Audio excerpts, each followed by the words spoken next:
अंधेरा है और हम अभी बाहर निकलेंगे घूमने रनिंग पे। प्रोटीन भी ना डब्बे में अंदर रखा रहता है, इसके अंदर मतलब ना खत्म हो गया, ये भी मंगवाना पड़ेगा।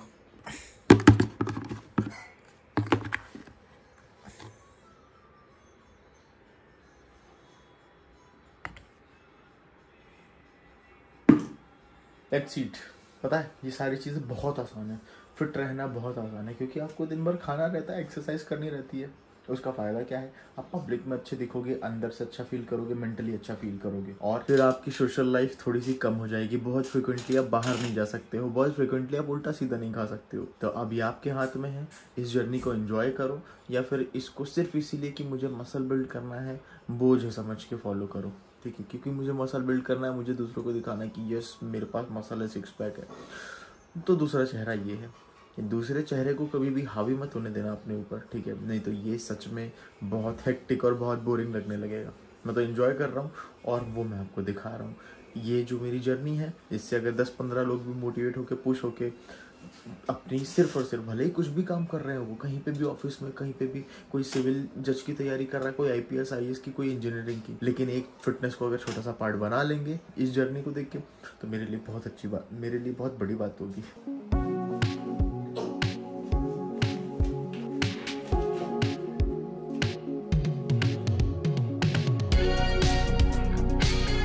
बैक इन 2014 मैं एक जिम जाता था, जहाँ पे एक ट्रेनर भाई साहब कटिंग करवाने के लिए सबको क्लेन देते थे। वो लड़का हो या लड़की, वो 4 हफ्ते एक्सरसाइज करा के क्लेन दे देते थे, समझे? और वो इस चीज को एक डाइटरी सप्लीमेंट, कि ये तो नॉर्मल सप्लीमेंट है, क्रिएटिन प्रोटीन जैसा, वे प्रोटीन जैसा, लोगों को रिकमेंड करते थे और लोग ले भी रहे थे। फैट बर्नर भी तो पिल के फॉर्म में आता है, तो वो यही बता के सबको दे रहे थे। अब इसके पीछे 2 रीजन हो सकते हैं। अब जिन लोगों को ये नहीं पता है क्लेन क्या होता है, मैं बता देता हूँ। बेसिकली ये एक ड्रग है, इसको डॉक्टर लोग ही रिकमेंड करते हैं ट्रीटमेंट के लिए, लेकिन ये बॉडी बिल्डर भी यूज करते हैं। ये आपकी बॉडी का थर्मोजेनेसिस बढ़ा देता है, बेसिकली हीट प्रोडक्शन। जो लोग क्लेन पे होते हैं उनको स्वेटिंग बहुत होती है, जो कि इवेंचुअली आपको फैट लॉस में हेल्प करता है, लेकिन इसको एक डाइटरी सप्लीमेंट बता के वो बेच रहे थे। तो नॉर्मल है, क्रिएटिन जैसा, प्रोटीन जैसा, फैट बर्नर जैसा। अब इसके ना 2 रीजन हो सकते हैं। पहला, क्या पता सच में उनको ये नहीं पता हो कि वो एक ड्रग दे रहे हैं फैट बर्नर के नाम पे अपने क्लाइंट्स को,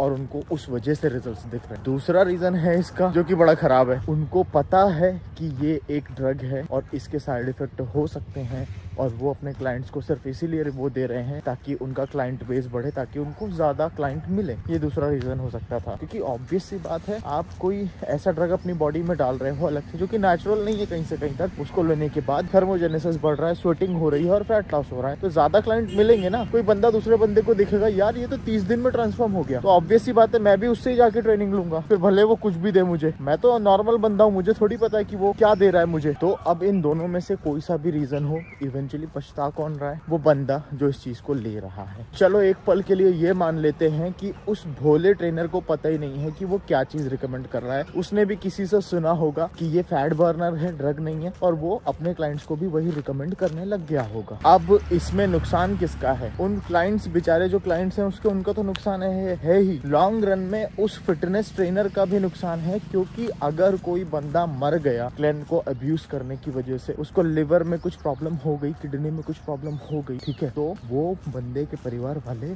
उस फिटनेस ट्रेनर का करियर खा जाएंगे, उसको कोर्ट कचहरी के चक्कर लगवा देंगे। इतना समय नहीं होता है अगर आप बस चालू कर रहे हो और आपके ऊपर केस हो गया है, ठीक है, इतना समय नहीं होता है एक फिटनेस कोच के पास, ठीक है, और इतना पैसा भी नहीं होता है कि वो जाके केस लड़े। तो इसका सोल्यूशन क्या है? इसका सोल्यूशन सबसे बड़ा यही है कि भारत में फिटनेस कोचेस, फिटनेस ट्रेनर्स को सही एजुकेशन की बहुत ज्यादा जरूरत है। उनको सही चीज पता होनी चाहिए, अगर ये नहीं तो उनको बेसिक आइडिया होना चाहिए कि क्या चीज फैट बर्नर है सच का, जिसमें नेचुरल इंग्रेडिएंट्स हैं, और क्या चीज एक ड्रग है जो कि आर्टिफिशियल तरीके से आपकी बॉडी की हीट बढ़ा रहा है और आपको फैट लॉस करवा रहा है। क्या ये सही एजुकेशन एस, ईसा, IFSA, जितने बड़े बड़े इंस्टीट्यूशन हैं जो कि फिटनेस ट्रेनर का कोर्स करवाते हैं, न्यूट्रिशनिस्ट का कोर्स करवाते हैं, वहाँ उस कोर्स को कर लेने से मिलेगी ये एजुकेशन? नहीं। पर उन कोर्सेज को करने के बाद आपको ये पता चल जाएगा कि एक सही न्यूट्रिशन स्ट्रक्चर, एक वर्कआउट स्ट्रक्चर की वैल्यू क्या होती है किसी भी इंसान के जीवन में। वो खुद को ट्रांसफॉर्म करेगा, खुद अच्छा बनेगा, खुद की बॉडी बिल्ड करेगा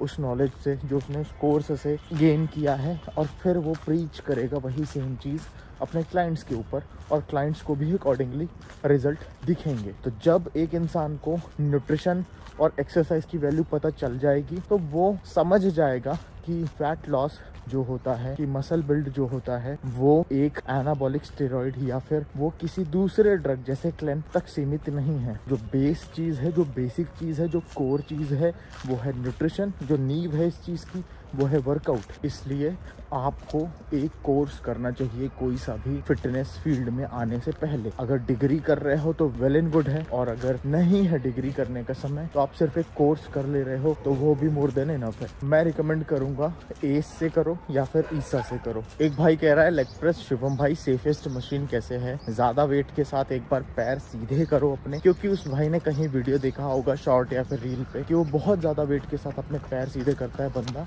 और उसके पैर पीछे को मुड़ जाते हैं, टूट जाते हैं। ये जितनी भी रील हैं इनमें सबसे बड़ी गलती लोग यही करते हैं कि वेट बहुत ज़्यादा ले लेते हैं, जो कि मूर्खता है अपने आप में।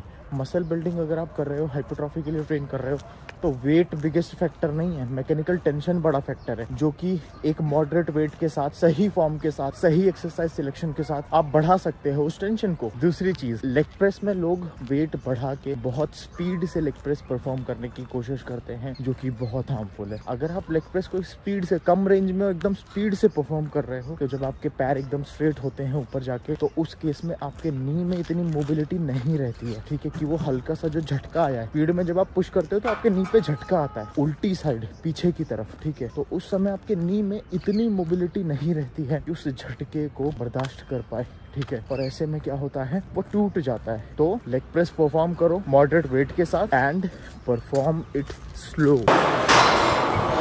आ रहा है अक्षय आ रहा है थोड़ी देर में, जब तक हम चालू करते हैं। तो किसी ने पूछा था वो जो नी फ्लॉसिंग में करता हूँ ना, वो बेसिकली नी में ब्लड सर्कुलेशन बढ़ा देता है। एक भाई ने सवाल पूछा था कि क्या हम वो नी फ्लॉसिंग को एल्बो में कर सकते हैं, शोल्डर पे कर सकते हैं, in order to increase blood flow there here. Yes, power lifter तो इसको बहुत फ्रिक्वेंटली करते हैं। जब वो बेंच प्रेस करते हैं तो उनका चेस्ट शोल्डर या शोल्डर जॉइंट एंगेज होता है, एल्बो एंगेज होती है। स्क्वाट करते हैं तो नी, डेडलिफ्ट करते हैं तो लोअर बैक। तो यस, आप अपने डिफरेंट जॉइंट पे जहाँ पॉसिबल है फ्लॉसिंग से ब्लड सर्कुलेशन बढ़ा के एक्सरसाइज को एग्जीक्यूट कर सकते हो। Now let's get started. पर आज मैं भूल गया, इसलिए मैंने एक वार्म अप सेट ले लिया है 20 रेप के साथ। ये भी वार्म अप ही है।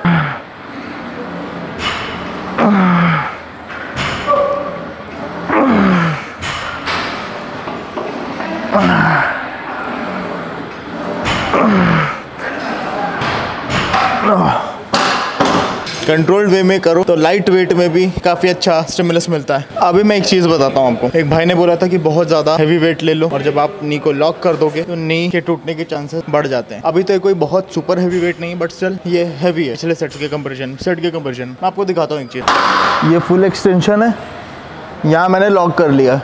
अब लॉक मैंने धीरे से किया है, लेकिन कहीं स्पीड के साथ मैं लॉक करूँगा तो यहाँ पे जो जर्क आएगा, आपके नी की मोबिलिटी उतनी नहीं है कि उस झटके को झेल ले, और ये इधर को पैर पलट जाते हैं, टूट जाते हैं, ऐसे इंजरी होती है। ये मैं सुबह समझा रहा था। तो आपको हमेशा स्लो परफॉर्म करना है।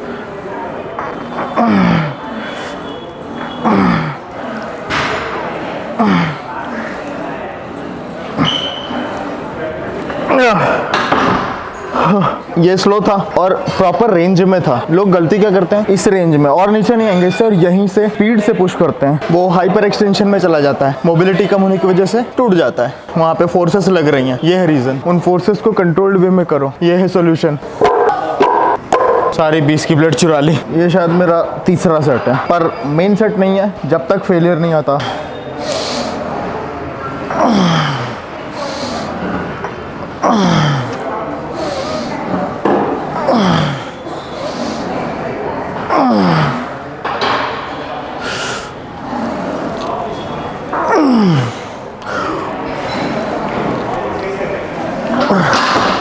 व्यूज़ से उतने नहीं आते जितने आपके बिजनेस से आ जाते हैं। व्यूज़ तो आपके मान लो 1 मिलियन व्यूज़ भी आ गए, एक यूट्यूब वीडियो पे 1 मिलियन व्यू आ गए, आपको मिल गया 50,000 60,000 मिल गए, मान लो 1 लाख मान लो, चलो। लेकिन उन 1 मिलियन व्यूज़ में से अगर सिर्फ 200 लोग भी आपके क्लाइंट बन गए तो आप 1 लाख रुपए तो बहुत दूर की बात है, दिन के 6-7 लाख रुपए कमा लोगे। अगर YouTube से कंपेयर करें तो बहुत चिल्लर दे रहा है YouTube। मैं ऐसे अकेला काम करता हूँ। हाँ, कम्युनिकेशन बहुत आसान है। और मैं बता रहा हूँ इन जनरल, आप अपने चार्जेस बढ़ाओ। फिर अगर आप हैंडल नहीं कर पा रहे हो तो आप चार्जेस बढ़ाओ, चार्जेस ज़्यादा लो लोगों से। आप 20,000 ले रहे हो, आपके इंक्वायरीज ज़्यादा आ रही हैं तो 40,000 करो। अगर बंदा आपको देख के आ रहा है ना तो आपसे ट्रेनिंग लेगा और आपको पैसे देगा। आप उसको इनरोल करके किसी और के हवाले कर दोगे तो ये तो धोखेबाजी हुई ना। तो आप सही रहो, जेन्युइन रहो और पैसे बढ़ा दो। अब पता नहीं यार, मेरा तो अभी आप लॉन्ग फॉर्मेट देखोगे यूट्यूब पे, अभी चालू किया। मेरा तो बेसिकली ऑनलाइन कोचिंग बिजनेस है, वहां से हो रहा है सब कुछ। आपका कार कौन सी, सुपर कार सारी इंदौर में ही? अच्छा सही है। हाँ तो एक बढ़िया सा हायर करो ना, बढ़िया सिनेमेटोग्राफर और वीडियो रिकॉर्डिंग करने वाला हायर करो, एडिटर भी।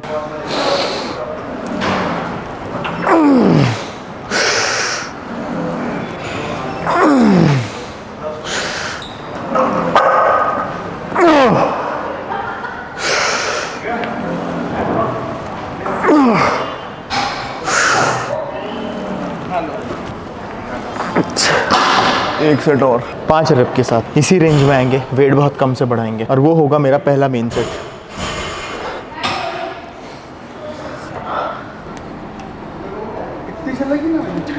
क्या हाँ, कम रेंज में ले, भारी है, धीरे धीरे बढ़ा लेगा तू। 1 2 3 6 लेने, 4 5 लास्ट। बहुत बढ़िया अक्षय भैया। अब सुन, वेट इतना कम करना है कि 15 to 16 रेप आए। मेरे हिसाब से 3 प्लेट में आ जाएगी, या 3 प्लेट और एक 10 की प्लेट। भाई गलत पकड़ ली।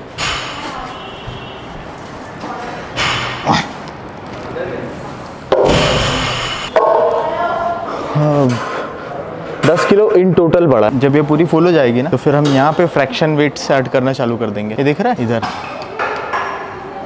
और उस फ्रैक्शन वेट के लिए मुझे जिम वालों को फ्रैक्शन वेट का एक पेयर गिफ्ट करना पड़ेगा, क्योंकि यहाँ है नहीं। फ्रैक्शन मतलब वेट मतलब 0.25, 0.5, 1 kg, 1.25 kg, उसके बाद आता है 1.5 kg, फिर 2 kg, फिर 2.5 kg। सोचो इतने सारे वेट्स हैं 2.5 किलो से पहले, और ये भी प्रोग्रेशन में काउंट होते हैं।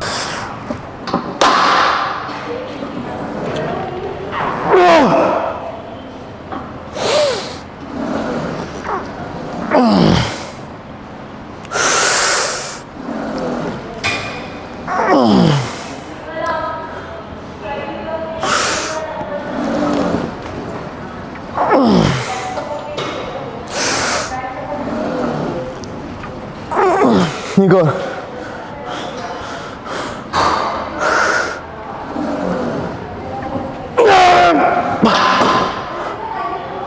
आ गए भाई। दूसरा मेन सेट 15 रेप्स।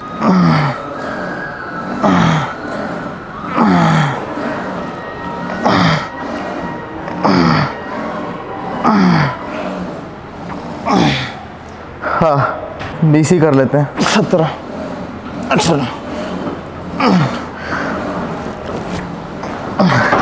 भाई बहुत लाइट लग रहा है, बहुत लाइट। आपका CNS एक्टिवेट हो जाता है। आप बहुत हैवी सेट ले लेते हो, CNS एक्टिवेट हो जाता है कि भाई अब 2 प्लेट भी कम करके लिया तो वो सुपर लाइट लगने लगता है।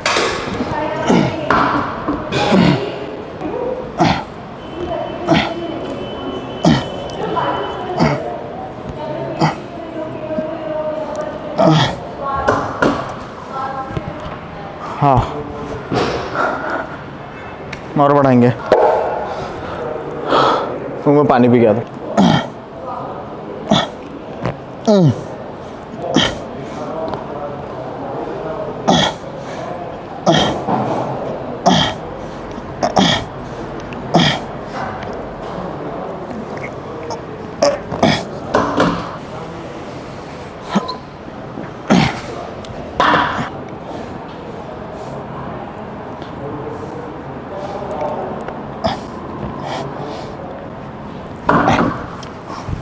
रिवर्स पिरामिड चल रहा है इधर भी। 50 kg, देन 45, देन 40। पूरी एनर्जी इसी में झोंकेंगे। अरे यार कोई माचिस की डिब्बी फंसाओ इधर।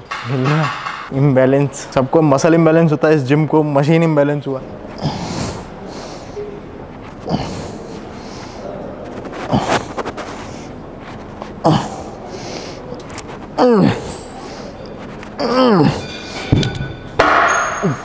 नाइस। हाँ भाई, बाप रे बाप बाप बाप। अब आज से फ्रूट्स इनटेक बढ़ाऊंगा मैं। इजी टू डाइजेस्ट है, plus it gives you energy. उसमें भी लो फॉडमैप।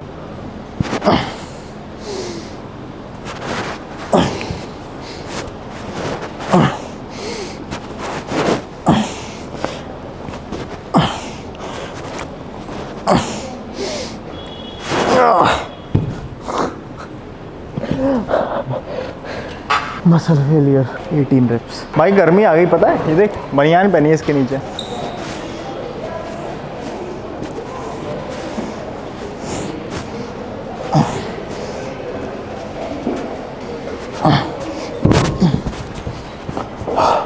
kg डंबल और ये 1 होती है एक्सरसाइज, बल्गेरियन स्प्लिट स्क्वाट। मैं 40 से इसलिए कर रहा हूँ क्योंकि अगले आने वाले जो सेट सबसीक्वेंट सेट वो लाइट वेट से रहेंगे, 30 या 25। और पहले इससे टास्क है 15 रेप्स लेना।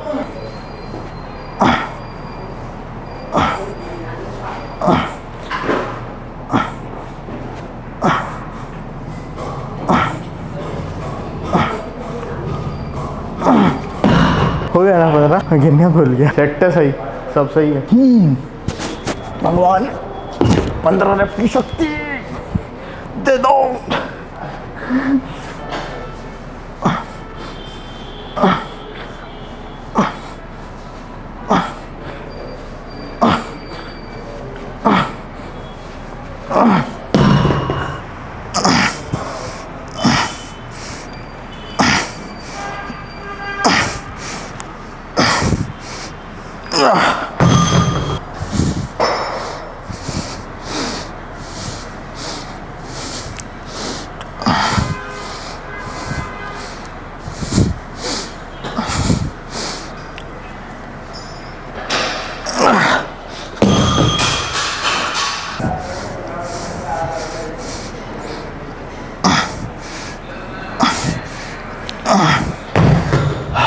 ये कार्डियो में कन्वर्ट हो जाता है 18-19 रेप के बाद। हेवी से लाइट जाओ तो अभी अगर मैं 30 kg से चालू करता था मुझे बहुत ज़्यादा भारी सा लगता, 30 से 40 जाता, शायद मैं 40 तक जा ही नहीं पाता। लेकिन मैंने 40 से ही चालू किया। फिर मेरे शुरू के एनर्जी लेवल्स थे वो पूरा 40 kg में मैंने यूटिलाइज कर दिया। अभी सब लाइट लग रहे हैं, लेकिन जब हायर रेप रेंज में जा रहा हूँ ना तो वो कार्डियोवास्कुलर सिस्टम हिट हो जा रहा है, जिस वजह से कार्डियोवास्कुलर फटीग और मसल फटीग दोनों हो रहा है। लास्ट सेट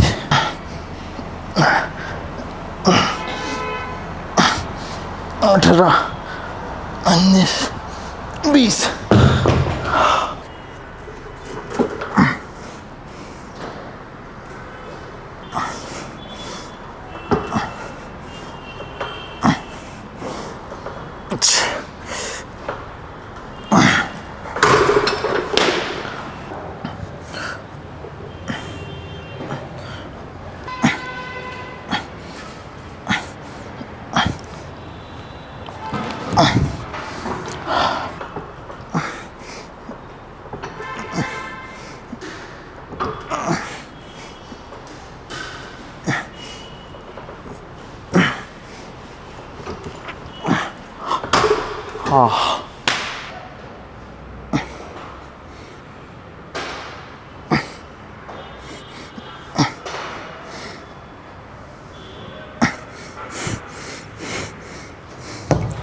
हो भाई, तो हम वर्कआउट करते हैं यहीं पे खत्म। आज थोड़ा सा गृह पूजा का सामान लेने निकलना है, तो एक एक्सरसाइज हमारी मिस हो जाएगी जो है स्लेज पुश, पर नेक्स्ट टाइम थोड़ा सा और हैवी लेंगे। तो हाईलाइट अगर मैं बताऊं तो भाई वो थी हमारी Bulgarian squat, Bulgarian split squat. वहाँ पे आज 40 kg के डंबल से हमने परफॉर्म किए, क्योंकि एक अच्छी बात है। इसीलिए मैं स्लेज पुश अभी के लिए स्किप कर रहा हूँ, अदरवाइज वो बहुत ज़्यादा हो जाएगा, ओवर ट्रेनिंग हो जाएगी और फिर सोरनेस रहेगी, वो रिकवर नहीं हो पाएगा वहाँ से। तो स्लेज पुश वाली एनर्जी हमने आज लगा दी है बल्गेरियन स्प्लिट स्क्वाट में। अभी निकलता हूँ मैं, सामान लेता हूँ और कुछ होता तो बताता हूँ। Bye bye. तो एक सवाल है, वो ये है कि जब मैं शोल्डर की एक्सरसाइज करता हूँ तो शोल्डर से कट कट की आवाज़ आती है। इसके पीछे 2 रीज़न हो सकते हैं। मसल्स आपके वीक हैं, अभी शोल्डर मसल्स जो आपके डेल्ट्स हैं बेसिकली वो इतने डेवलप नहीं हुए हैं, तो ये ओवर द पीरियड आवाज अपने आप चली जाएगी जैसे जैसे आपके मसल स्ट्रांग होंगे। और अगर मान लो ये आवाज नहीं जाती है, स्टिल इट्स फाइन। कैसे? हमारे जॉइंट्स में एयर बबल्स होते हैं, वो पॉप आउट होते हैं, जिस वजह से कट पट आवाज आती है। ये आ रही है, सेम इधर भी।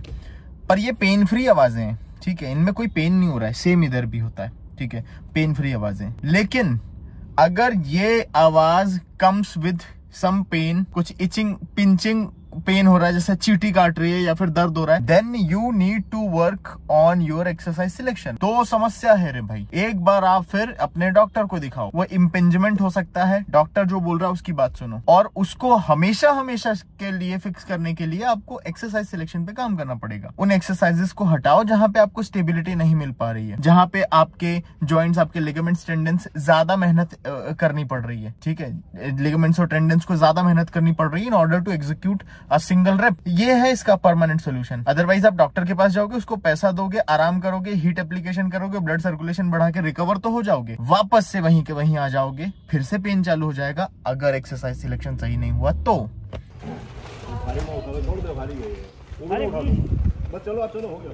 आगे वाला झोला मैं ले लूंगा, फोटो नहीं ब्लॉग बना रहा हूँ। आदेश का झोला। हाँ, यहाँ होगी गृह प्रवेश की पूजा। सारी तैयारी हो चुकी है। आज कुछ है छोटी मोटी चीजें करनी है और पूजा कल है। कल से ये लोग बैठेंगे, मम्मी पापा जोड़ा बैठना चाहिए, ऐसा रहता है। नहीं, ये तो शादी नहीं हुई है तो मम्मी पापा को बैठना पड़ेगा। मैं वो रहूँगा जो सामान ला के देता है सारा पूजा का, वो इंसान मैं रहूँगा। यहाँ पे एक सपोर्ट की थोड़ी सी कमी थी। ये जो चीज़ है इसमें सपोर्ट नहीं लगा हुआ था, ठीक है, तो उसके लिए ये चीज़ ग्लास की अलग से अटैच कराई है। इससे इसको सपोर्ट मिल गया है। आपने मेरे पुराने व्लॉग में देखा होगा, ये बहुत ज़्यादा हिल रहा था, अभी उतना नहीं हिल रहा है। अभी इसमें और कुछ अटैचमेंट लगेंगे कॉर्नर पे भी, तो ये थोड़ा सा और ज़्यादा स्टेबल हो जाएगा, थोड़ा सा और ज़्यादा फर्म हो जाएगा।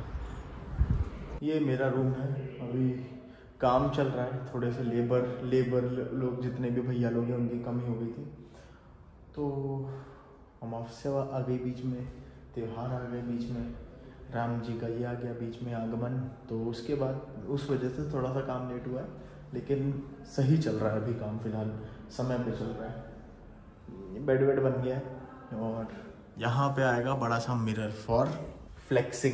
इधर आ जाएंगे टी शर्ट और ये सब तमाम चीज़ें, और मेरे जो जूते हैं उसके लिए मैं अलग से बनाऊंगा, वो इधर रहेगा। शायद यहाँ पे बने, ऊपर से लेके नीचे तक मेरे जूते आएंगे। यहाँ से मेरा रूम है, एक किचन मेरा यहाँ पे भी बनेगा, ताकि मुझे नीचे ना जाना पड़े बार बार कुछ चीज़ें लेने के लिए। और यहीं पे ये बड़ा स्पेस है, वाइड एंगल में आपको दिखा रहा हूँ। यहाँ पे छोटा सा फ्रिज भी आ जाएगा, गैस भी रहेगी, चाय वाय बनाने की व्यवस्था, ओट्स बनाने का सब कुछ यहाँ पे रहेगा, मतलब एक मिनी किचन यहाँ पे भी रहेगा। उसके बाद होम जिम भी आएगा मेरा, आपको दिखाता हूँ होम जिम कहाँ बनवाऊंगा। और होम जिम जो रहेगा मेरा वो ओपन जिम रहेगा, ठीक है, इनको दिखाता हूँ। वो आएगा इधर। पहले तो ये कॉर्नर जो है यहाँ पे पूरी घास आएगी, उसके बाद ये एरिया पूरा कवर होगा। इधर मेरा होम जिम आएगा। यहाँ कहीं पे स्क्वाट किया जा जाएगा, बहुत सारी मशीनें आ सकती हैं यहाँ, लेकिन मैं दो ही रखूँगा, एक केबल स्टेशन रहेगा और एक स्क्वाट केज जो ऑलरेडी मेरे पास है। कॉर्नर में स्पेस रहेगा और ग्रीन ग्रास डलवाएंगे। यहाँ पे कुर्सियाँ उर्सियाँ आ जाएंगी बैठने के लिए।